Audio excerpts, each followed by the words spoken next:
In this French Connections, we'll take you to the arrondissement that has the biggest number of employees working in the capital, but the smallest number of people who actually live here. This key business district is famous for its chic boutiques and hotels, drawing millions of tourists from around the world to marvel at French luxury at its finest. But the area is perhaps most famous for having the most beautiful avenue in the world, les Champs-Élysées. Have you guessed it yet? Today we're taking you through a tour of Paris's 8th arrondissement.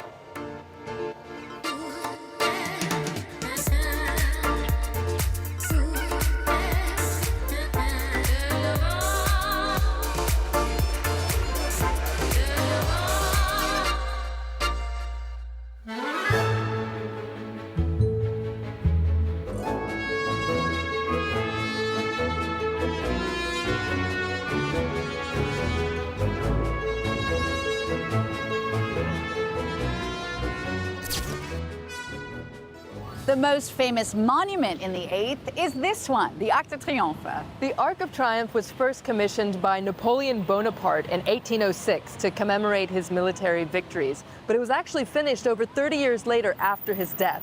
Today, it's home to France's Tomb of the Unknown Soldier. The Arc de Triomphe sits right in Place Charles de Gaulle. It's a hub for 12 avenues that radiate out from it like a star, giving it its more common name, l'Étoile. At the very top of the Arc of Triomphe, you'll find a museum, as well as a terrace that gives you an incredible panoramic view of Paris, and perhaps the best vista onto Paris's most famous avenue, if not the most famous avenue in the world, the Champs-Élysées. The French modestly call it la plus belle avenue du monde, the most beautiful avenue in the world, and it certainly is illustrious. Nearly 2 kilometers long, Les Champs run straight from Place de la Concorde all the way up to the Arc of Triomphe. More than just a shopping street, this grand avenue is a stage where French history has played out over the centuries. The former marshland was transformed into a majestic promenade in the late 17th century to radiate royal power for the Sun King, Louis XIV.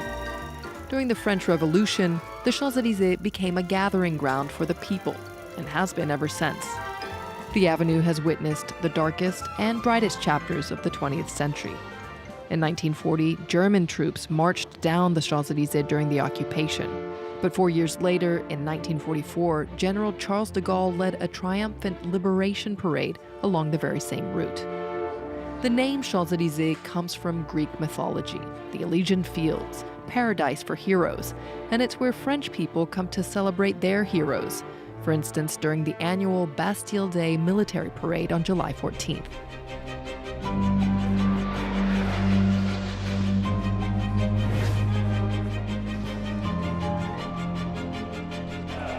And sporting heroes, like after the World Cup victories in 1998 and 2018.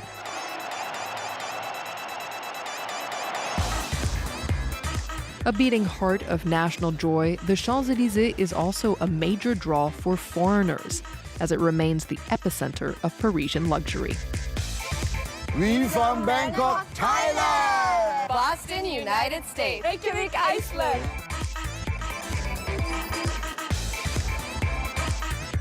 Ça montre le luxe à la française, aussi la splendeur de la France. It's the Times Square of Paris.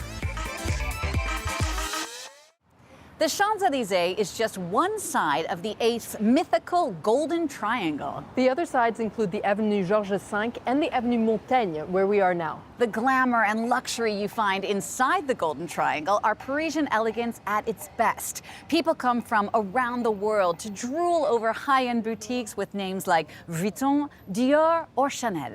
But there is a lesser-known Golden Triangle in the 8th as well, one of the many secrets of this arrondissement. Turn your head to the top of the 75-foot ancient obelisk and you'll see a gleaming golden triangle. Built in the 13th century BCE at the Temple of Luxor, the obelisk, a gift from Egypt, is by far the oldest monument in Paris and the largest sundial in the world. It towers over Place de la Concorde, a grand square with fountains, statues, and a dark past. It's here that the most executions took place following the Revolution of 1789. Back then, it was called the Place de la Révolution and featured a guillotine where King Louis XVI and Marie Antoinette lost their heads.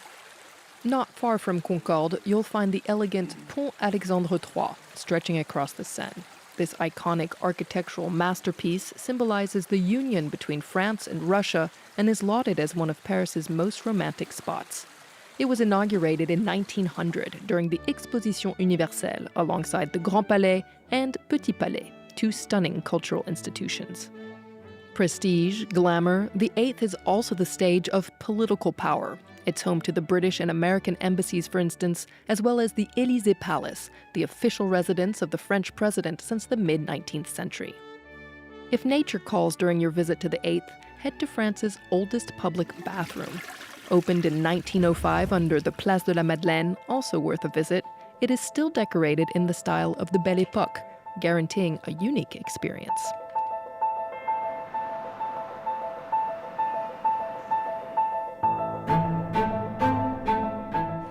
Arrondissement was a key part of a major transformation of Paris in the late 1800s. Its architect was a man named Baron Haussmann. Haussmann's plan, backed by Napoleon III, was to modernize overcrowded and rundown Paris with wide tree-lined boulevards and new districts, mixing offices and shops and also private homes. Today, less than 2% of Parisians actually live in the 8th arrondissement, but back then, it was the place to be.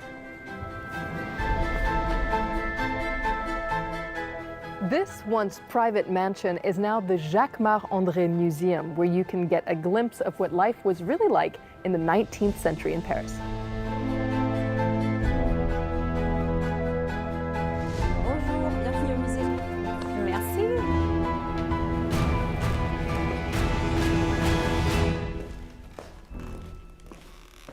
Mélanie Leboucher, thank you so much for being with us today. You're a guide here at the Musée Jacquemart-André. Can you tell us a little bit about the history about this place? This mansion once belonged to a married couple who were also passionate art collectors. It was built in the second half of the 19th century by Édouard-André, who was heir to a family of wealthy Protestant bankers. It quickly became the setting for his one true passion, his incredible art collection. While the house was being built in 1872, he met his future wife, Nelly Jacquemart.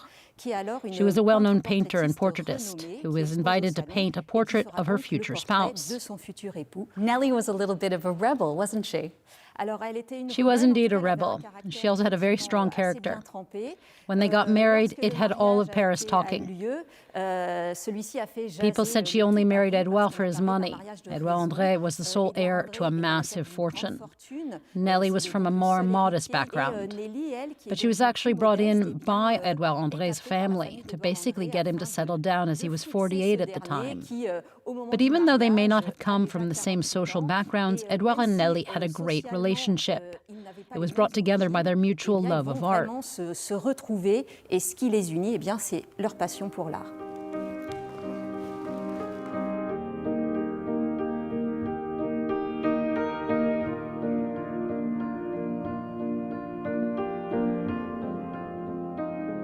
We're now in the Winter Garden, which in Édouard and Nelly's day was considered the most wonderful marvel of this already marvelous palace.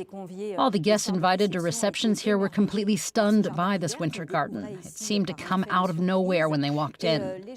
Winter gardens were very fashionable in the late 19th century, thanks to the new use of construction materials like glass and metal. The monumental staircase is topped by a fresco by Tiepolo. It's what really makes this mansion unique.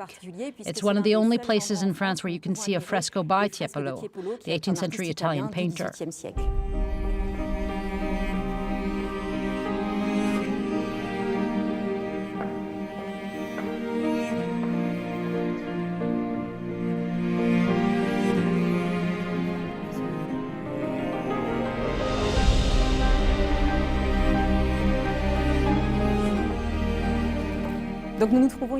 We're now in the home's private apartments. This is the bedroom of Madame, Nelly, with her husband's room next door.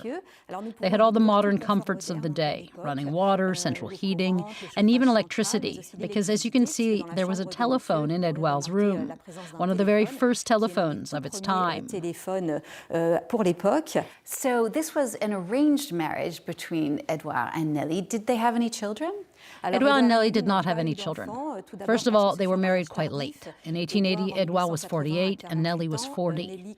But the real reason is because the marriage was never consummated, because Edouard had syphilis. That's also why Edouard's family was pushing so hard for the marriage to take place.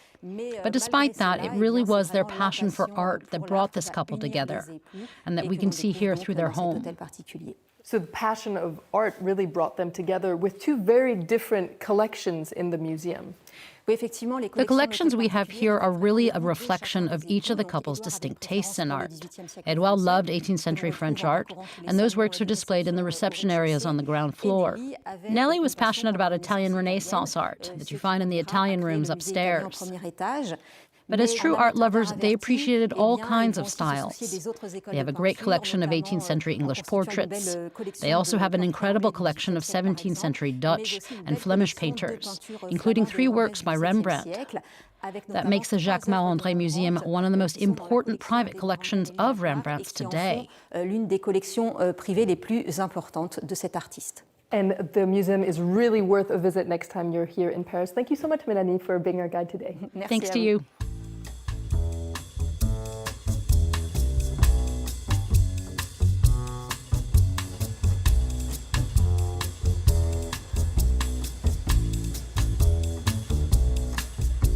An important part of Baron Haussmann's transformation of the 8th arrondissement was reinventing this park, the Parc Monceau. He actually got the city to buy the space to make it public. It was a private park before that, built 100 years previously by the Duc d'Orléans, a cousin to the king. Now, he was a lover of all things English. That's why this park is so unique in France. The Parc Monceau is less formal than your typical French park. It's more like a destructured English garden, and you'll also find all sorts of architectural follies, like Roman columns and also an Egyptian pyramid. And fun fact, the world's first ever silk parachute jump from a hot air balloon was held right here, way back in 1797. We'll leave you with that. Thank you so much for joining us on this tour of the 8th arrondissement, and we'll see you soon for another visit of one of Paris's beautiful neighborhoods.